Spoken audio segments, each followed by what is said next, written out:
Nasdem di P3. Politis. Oh iya, saya merasa bahwa ini klaim yang berbahaya ini.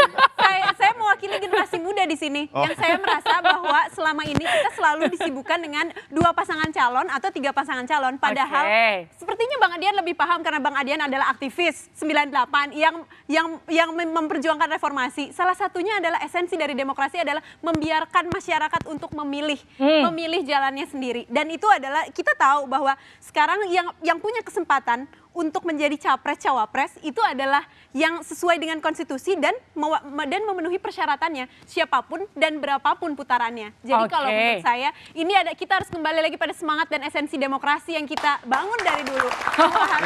Bahwa kalau 2 putaran, 3 putaran itu adalah biarkan rakyat yang saya memilih. Tuh nyampaikan ya kan? gini loh Mbak, saya tuh nyampaikan data survei. Dijawab sama harapan. Harapan yang berbasis pada keberuntungan. Kalau kemudian ada salah ucap, kalau kemudian ada begini dari calon yang lain, nggak begitu dong diskusi kita. Tapi tentu saja data survei juga menunjukkan bahwa tidak semua orang itu adalah suka dengan kepemerintahan Jokowi. Oktober 2022 itu data surveinya Anies 28,4%. Oke, bulan ini kita bulan juga nggak tahu nih survei yang mana yang abang sebutkan dari tadi ini. Kalau kita nggak tahu. Kalau begitu jawab dengan survei lain ya. Ya, oke. Gitu ini abang dari mana nih? Survei yang dari mana indikator sehingga politik jelas? salah satunya. Oke, bulan kemarin tinggal 18,9. Dia turun 9, sekian persen. Dan itu bukan salah siapa-siapa gitu loh. Dan ini nggak ada hubungan dengan Adian aktivis reformis atau bukan, nggak ada hubungannya. Ya tapi kan kita yakin masih ada margin of error dan masih ada waktu ke depan untuk jawablah dengan data lagi. Gini loh Mbak, kita tuh mau diskusi yang sehat. Sebentar, saya sampaikan kenapa saya ngomong begini, ini loh basic datanya. Kalian bantah dengan basic data yang lain. Datanya adalah saat ini tidak semua juga menyukai pemerintahan Presiden Jokowi. Approval rate Presiden Jokowi juga turun. Itulah sebabnya makanya kita melihat ada harapan untuk perubahan dan perbaikan. Dan saat ini capres yang perubahan dan perbaikan adalah Pak Anies. Saat ini yang lainnya adalah all president's man. Ganjar dan Pak Prabowo adalah keberlanjutan. Data kepuasan rakyat pada Jokowi 82%. Masih ada 14% Bang, dan kita masih yakin untuk melakukan perubahan dan perbaikan. Itu data kepuasan tertinggi yang pernah diraih oleh Presiden sejak kita mengenal pemilihan langsung. Nggak gini maksud saya, jangan debat kusir deh. Saya bilang data survei. Oke, kamu tanya lembaga apa, indikator. Mau bantah, kasih lembaga lain. Kamu bawa kemudian pada persoalan ketidakpuasan rakyat 82%. Lalu kamu bilang masih ada sekian belas persen. Nggak begitu cara kita ngomong. 82% itu adalah tingkat kepuasan tertinggi Presiden sejak kita mengenal pemilihan langsung. Tapi politik itu bukan hanya berdasarkan data Bang, tapi semangat yang kita akan bawa ke depan. Enggak. Gitu. Semangat isu kerja itu tertuang dan termanifestasi dalam elektabilitas. Jadi jangan kita debat kusir, kita punya semangat, iya. Kalian punya semangat, betul. Kalian punya materi kampanye, betul. Gimana Bang Jakfar? Gitu loh. Kita membahas tingkat kepuasan terhadap Jokowi atau terhadap bagaimana capres-capres ini bisa maju. Iya dong. Jokowi kan udah gak maju 2024 kan. Kita mau bahas tingkat kepuasan terhadap Jokowi, yang di dalamnya juga ada Nasdem gitu. Makanya ini kita mau bahas tentang capres-capresnya atau tentang kepuasan terhadap Jokowi. Kalau capres-capresnya gini, saya mau nanggapin. Dia yang bawa. Ini adalah bagian bahwa saya mau melihat masih ada kesempatan untuk perubahan dan perbaikan. Gini, saya mau melihat umpamanya tadi Bung Adian di awal videonya mengatakan bahwa capres ini akan hanya 2 pasang. Lalu ada itu juga Mas Romi juga itu dari P3 mengatakan 2 biar mudah dan murah. Bagi saya, mungkin juga bagi Bung Adian, demokrasi ini kan bukan hanya soal mudah dan murah. Soal berapa banyak gagasan yang bisa ditawarkan. Pertama. Yang kedua, kita belajar dari 2014, 2019 bagaimana keterbelahan. Menjadi 3 itu menjadi sesuatu 3-4 pasang. Bahkan kita mungkin berharap ada 4 pasang capres ya. Sehingga warna-warni keindonesiaan itu lebih muncul daripada sekedar 2 pasang biar mudah dan murah. Nah, demokrasi sendiri itu udah berharga lebih mahal. Ini saya konfirmasi ke Pak Rusli. Jadi tadi suaranya Pak Romi itu suara P3, mewakili P3 atau mewakili personal? Ya, ini pandangan personal ya. Tetapi saya lebih menarik soal data dan realistis politik ya. Apakah memang Nasdem dan teman-teman dari Demokrat, PKS mempertahankan yang survei terus menurun? Kalau soal demokrasi saya setuju. Jadi ada pilihan-pilihan rakyat untuk memilih. Tapi kita kan bicara by data. Ya. By data By dong. data, kita bicara by data bahwa Jangan by memang rasa, ini- kita tidak sedang Jadi bercinta. lebih baik 3 atau 2? Kalau by data, mempertanyakan pilihan orang itu agak bermasalah menurut saya. Sampai hari ini tidak ada yang goyang di koalisi perubahan. Pertemuan intensif dan lain-lain. Bahkan orang bertanya kapan cawapresnya, kapan cawapres. Sabar aja. Sabar Enggak aja gini kita loh, sampaikan. Pok. Nah, jadi gini. Brother, begini Jadi brother. gini. Bantah Mempertanya- dataku dengan datamu. Bukan. Bantah itu. Bukan, mempertanyakan Depan kita pilihan ini, orang. Itu sama dengan mamanya, depan kenapa kita kamu ini milih Jokowi, bukan mahasiswa, Prabowo. Kaum Bukan. intelektual. Bantah data Loh, saya dengan datamu. Kalau saya Oke. bilang Oktober 2022 Fakta, dia bukan data. 28,9. Fakta. Kemarin tinggal 18,9. Gini, saya sampaikan fakta, Turun, Bung. bantah bahwa itu salah. Saya Gitu loh. saya tidak bicara data, fakta. Bantah bahwa itu salah. Gini, faktanya sampai hari ini, Bung Kok bantahnya mempertanyakan. dengan- Adian ini mempertanyakan. dengan kemesraan Nasdem sama internal, Demokrat sama gimana? PKS nggak goyah nih. Nggak goyah, kok mempertanyakan kita. Tepuk Kita juga tangan bertanya balik. dulu. PDIP Oke. nggak goyah nih sama Ganjar, yang nggak melompat tinggi gitu. Kan sama aja mempertanyakan pilihan gitu. Lo enggak dong, saya seandainya mengatakan itu dengan data. Lah iya. Ada enggak datamu keluar? Bang, Gini, seandainya ada nggak datamu seandainya- keluar? Gini, Satu saja. seandainya elektabilitas- Saya nyampaikan Ada fakta. nggak datamu keluar? Saya Satu nyampaikan saja. fakta. Nggak Menyampaikan ada kok. ini. Oke, Faktanya baik. tidak ada Ini yang jadi goyang. kusir, data dijawab dengan rasa. Oke. Fakta. Nggak bisa dong. Sebentar. Seandainya pun elektabilitas turun terus, tapi yang kita tahu persyaratan untuk membuat capres dan Oke, tapi cawapres artinya gini, berlayar sekarang bukan nggak soal elektabilitas, syarat. bukan Baik, capres tepuk cawapres. tangan dulu. Saya tanya, saya lempar ke Adi Prayitno. Mas Adi, Bukan tahan dulu Mbak Diska. Mas Adi, jadi gini, kalau misalnya artinya tadi Mas Jakfar bilang nggak ada yang goyang di koalisi perubahan, Anda yakin nggak ada yang goyang di koalisi perubahan? Tapi nanti jawabnya sejadah di dua arah.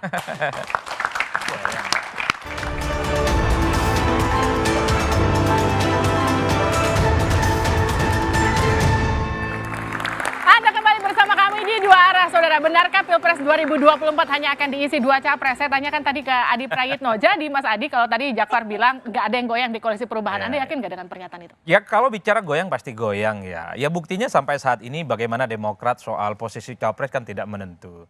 Tapi saya tertarik untuk mengomentari apa yang disampaikan Bang Adian yang berdebat dengan teman-teman kubu perubahan ini ya. Prinsipnya kalau memang iman politik kubu perubahan itu kuat ya nggak perlu didengarkan omongan Adian itu perlu nggak penting. Tapi kan rasionalisasinya apa mungkin Demokrat PKS ini akan mengusung yang memang calon presidennya itu akan tenggelam, akan kalah. Kan itu pertanyaan-pertanyaan yang mestinya tidak terlampau gusar. Kalau boleh saya bantu nih kubu perubahan. Kalau kita membaca logika survei misalnya saat ini ada yang disebut dengan undecided voter. Ada sekitar 12% Oke. masyarakat kita itu masih belum menentukan pilihan politik. Itu bisa milik Anies semua Oke. atau bisa milik Ganjar Pranowo atau milik Prabowo Subianto. Atau misalnya kubu perubahan mengatakan bahwa ada yang disebut dengan swing voters. Swing voter itu adalah orang yang sebenarnya sudah menentukan pilihan hari ini, tapi iman politiknya bisa berubah. Angkanya signifikan, 15%. Artinya gini, masih mungkin elektabilitas Anies Baswedan akan merangkak naik Betul, meninggalkan dua rekan artinya koalisi apa? lain. Orang Oke, itu yang saya belum lempar ke memilih. Nah Bang makanya Adian. itu Ya, yang disebut gimana? Adian sebenarnya. Yang gimana, ingin gimana? disampaikan secara terbuka. Artinya apa? Ini kan Bang Adian ingin mengatakan ada data survei. Kok rasa-rasanya perubahan ini akan nyungsep, akan tenggelam? Ya karena calonnya turun dengan sendirinya. Ya. Dan tidak perlu menyalahkan orang lain. Oke, tapi Kan, kalau menurut kalau Bang perlu Adi tadi dibantu masih kan ada begitu swing voter argumennya. sekitar 15% yang masih mungkin untuk mendongkrak elektabilitas Nah. Anies Baswedan. Gimana? Itu yang harusnya jawaban mereka. Mereka tidak menjawab ada swing voter sekian persen, ada undecided voter sekian persen. Mereka jawab, ini rekayasa, ini penjagalan. Capek dengernya. Nggak ada Di juga, forum Bang. ini kita Di forum ini nggak di ada forum sih. ini nggak ada bicara penjagalan gitu. Kan, yang tadi dikutip segala macam. Sebentar dulu. Nah, jawabnya nanti kan masih berkembang. Iya, bagaimana supaya berkembang? Depan kita nih mahasiswa loh. Mereka pakai pikiran mereka. Tadinya mungkin mereka mendukung, dijawab seperti itu. Bisa pergi. Saya jawab dengan angka survei sekian. Surveinya lembaga apa? Lembaga ini. Walaupun tidak etis saya sebutkan lembaganya ya. Gitu. Tapi karena dipaksa saya sebutkan lembaga ini. Saya pikir mau dijawab dan survei lembaga lain. Nggak ada. Loh ini jadi debat kusir. Oke, masuk ke Jokowi. Saya bilang tingkat kepuasannya 82%. Masuk lagi. Nggak bisa. Oke. Nah maksud saya gini. Itu betul. masih ada undecided voters, Dan masih swing ada voter. sebentar, masih ada swing voters, oke? Sanggup tidak mereka kelola ini? Jangan-jangan saya bilang gagal. Kenapa? Trennya turun. Undecided voters dan swing voters sudah ada sejak Oktober 2022. Oke. Tidak bisa mereka ambil. Bahkan yang ada dalam dirinya yang sudah melekat 28,4% itu hilang rontok tiap bulan. Evaluasilah. Evaluasi introspeksi diri lebih baik daripada mencari kambing hitam. Oke, Mas Jakfar, bagaimana mengelola undecided voter dan juga swing voter untuk meyakinkan memilih Anies Baswedan?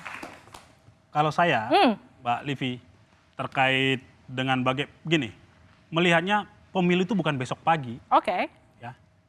Pemilu itu bukan juga 2 hari lagi. tapi meyakinkan orang nggak cukup sehari. Ya, makanya kemudian belum ada capres yang bisa mengklaim bahwa dia akan menang di 2024. Belum ada. Kalau ada yang klaim terlalu hebat ya. Kenapa? Prosesnya masih sekitar 7 bulan dan lain-lain. Artinya ada proses di sana, proses bagaimana kita berkampanye, bagaimana gagasan, bagaimana momentum politik diciptakan. Kita ingat juga 2014 selisihnya Pak Jokowi dengan Pak Prabowo itu jauh sekali pada pemilu jadi tipis. Maaf, Mbak, gitu. ini debat semantik ya. Ini Oke. debat Iya, iya. semantik. Ini debat semantik. Tadi kita debat kusir, sekarang kita masuk debat semantik. Oke, kamu yakin tidak Anies menang? Yakin lah, Ya maka itu- kita masih itu dipilih. klaim.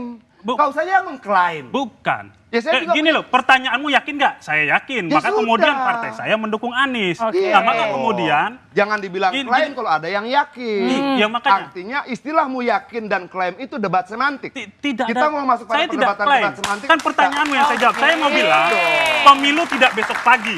Pemilu tidak 3 hari lagi. Ya. Ada proses kampanye. Ada proses di sana nanti.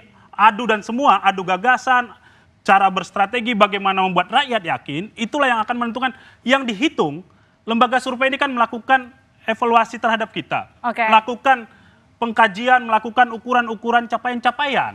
Maka kemudian, di kemudian hari, sekali lagi saya nyatakan, pertanyaannya jika Pilpres dilaksanakan hari ini, bukan 6 bulan lagi, hari ini, maka kemudian jika dilakukan hari ini, sekian milih si A, sekian milih si B. Ada juga yang menyatakan Anies Baswedan 24%, 22%. Artinya jaraknya masih dalam rentang bisa kejar gitu loh. Kalau dalam survei Jadi Anda tidak yakin ada yang dominan, masih akan pamannya terkejar? tiba-tiba 60%. Ah itu baru mungkin kita goyang imannya berubah, pikirannya dan lain-lain. Tidak ada. Ini masih di bawah 40 semua, di bawah 35 malah. Oke, Pak Rusli, Pilpresnya masih jauh, jadi masih ada mungkin suara yang terbalik nanti. Begini ya, ini kan kita bicara fakta politik ya. Iya, fakta. Yang disurvei juga anak-anak muda, aktivis, mahasiswa. Terus isu yang dimainkan terus perubahan-perubahan.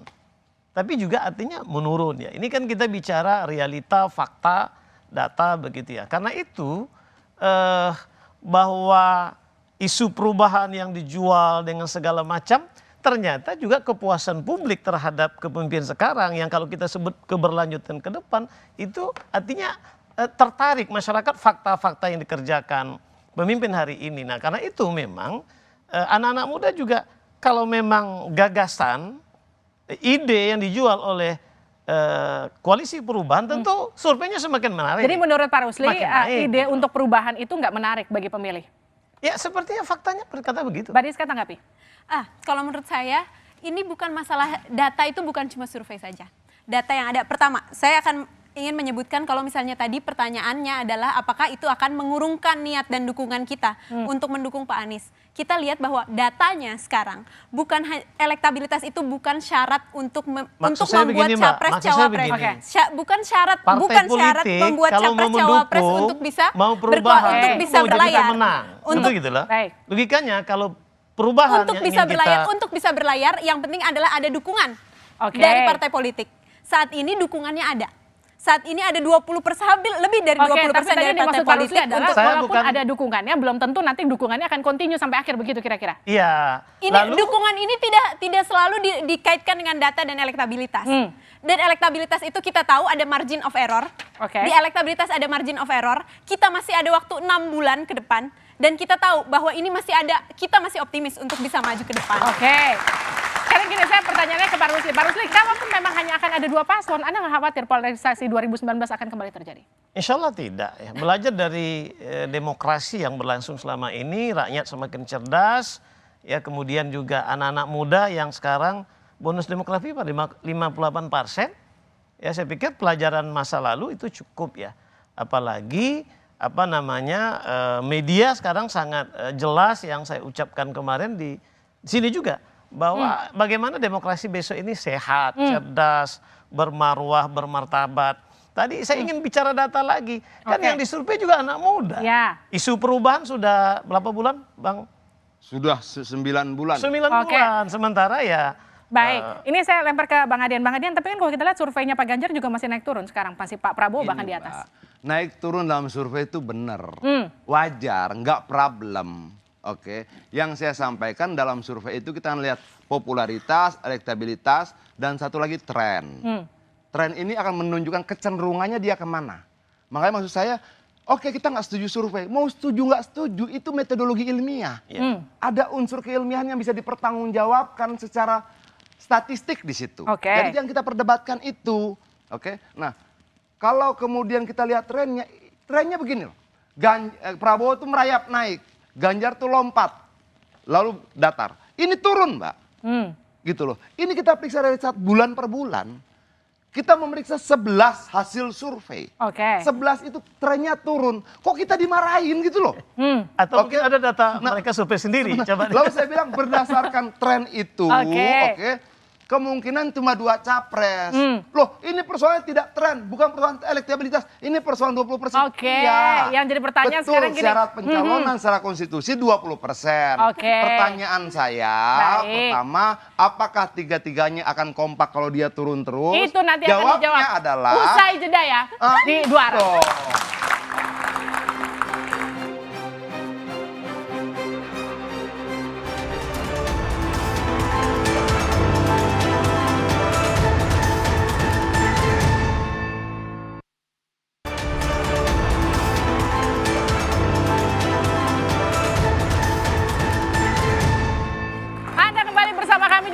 Betulkah Pilpres 2024 hanya akan 2 capres? Tadi pertanyaan dari Bang Adian untuk Bang Jakfar. Jadi kalau memang nanti trennya akan terus turun, apakah memang Nasdem akan tetap setia di Koalisi Perubahan? Kalau pertanyaannya apakah akan terus turun, saya malah mau balik. Anies itu juga pernah paling tinggi surveinya ketika Nasdem selesai mendeklarasikan. Kebalik lah logikanya. Pernah. Ya kalau tinggi emang mau dukung. Pernah, gini, saya mau sampaikan pernah paling tinggi. Dan kemudian melandai turun dianggap gitu. Sampai hari ini, apa yang terjadi dalam proses ini, Nasdem, Demokrat, dan PKS semakin kompak dalam proses bagaimana membangun. Sekali lagi, pemilu bukan terjadi besok ya. Kita sedang membangun bagaimana capres kita bisa menang di pemilu 2024.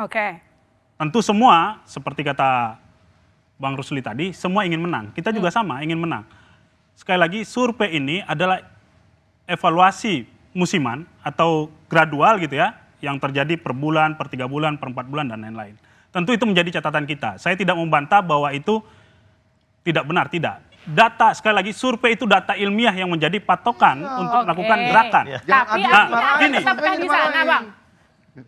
Survei tidak bisa dimarahi. Oh gitu. Kalau itu jangan marah sama siapa-siapa, marah diri sendiri. Yang menjadi masalah kemudian, kalau setiap yang di luar koalisi ini mengatakan bahwa, oh 2 pasang saja, karena ini nggak naik, oh 2 pasang saja. Itu benar-benar pembangunan persepsi dan opini tentu saja. Kalau hanya sebatas itu, kalau kemudian mari kita bertanding, mari kita lihat nanti bagaimana prosesnya, kan Pilpres itu dimenangkan oleh keputusan KPU. Ya kan? Dimenangkan oleh keputusan KPU, siapa yang menang, siapa yang lain, dan lain-lain. Sampai di situ. Maka kemudian yang perlu kita lakukan, survei itu mensurvei seluruh lapisan masyarakat. Dari yang paling tua sampai yang paling muda yang punya hak pilih. Maka kemudian tugas para capres, tugas timnya adalah menyampaikan gagasan-gagasan, menyampaikan ide-ide tentang perubahan, tentang Indonesia di masa depan.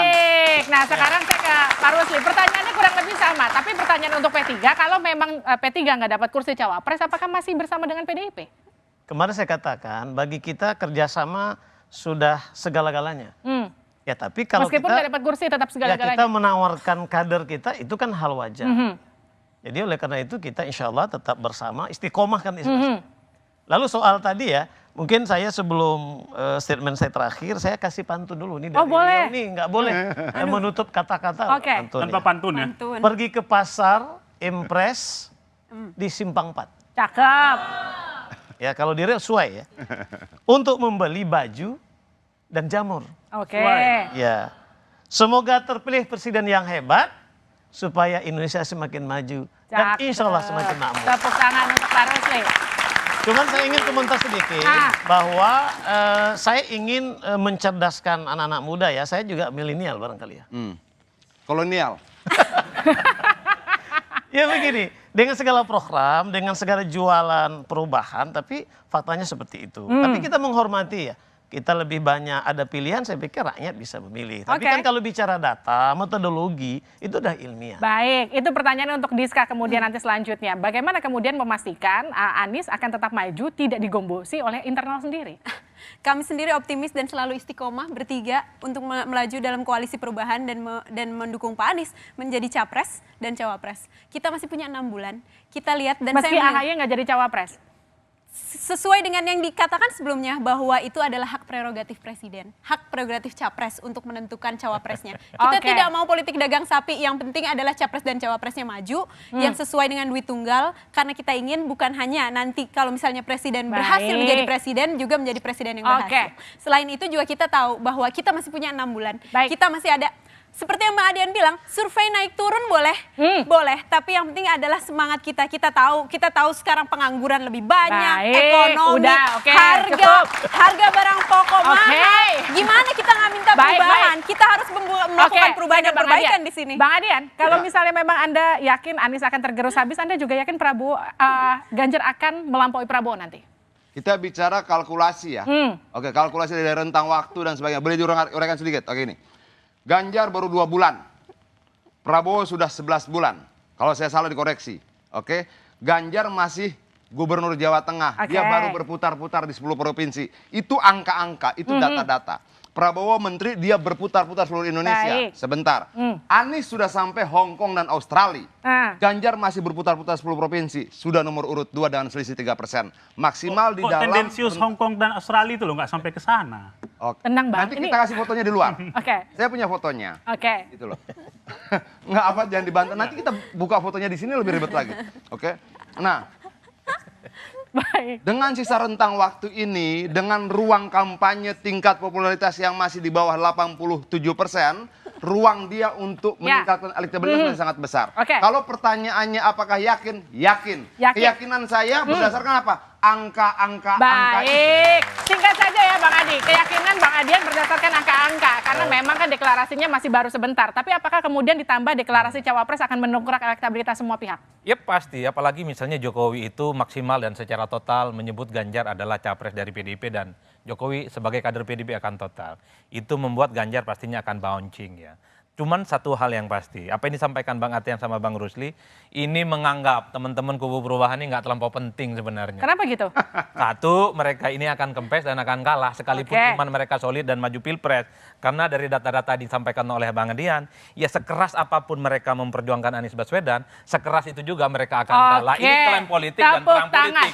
Tinggal ditunjukkan nanti bahwa ini akan terbalik. Akhirnya gitu. Saudara, pemilihan presiden 2024 tinggal 8 bulan ke depan. Pesta demokrasi ini seharusnya tak hanya jadi ajang unjuk kekuatan, namun juga adu ide dan gagasan. Tak hanya sibuk membicarakan peta kekuatan, namun juga nasib bangsa di masa depan. Pemilu harus jadi pesta demokrasi di mana semua orang bisa bersukaria dan menikmati perhelatan ini berapapun pasangan calon yang akan berkontestasi. Mau 2 atau 3, selama tidak ada upaya menghalang-halangi setiap anak bangsa untuk bisa berpartisipasi dalam proses suksesi di negeri ini. Sukseskan pemilu 2024 dan tetap di Kompas TV independen terpercaya. Untuk mengetahui informasi seputar pemilu 2024, saya Liviana Charlisa. Kita ketemu minggu depan. Sampai jumpa.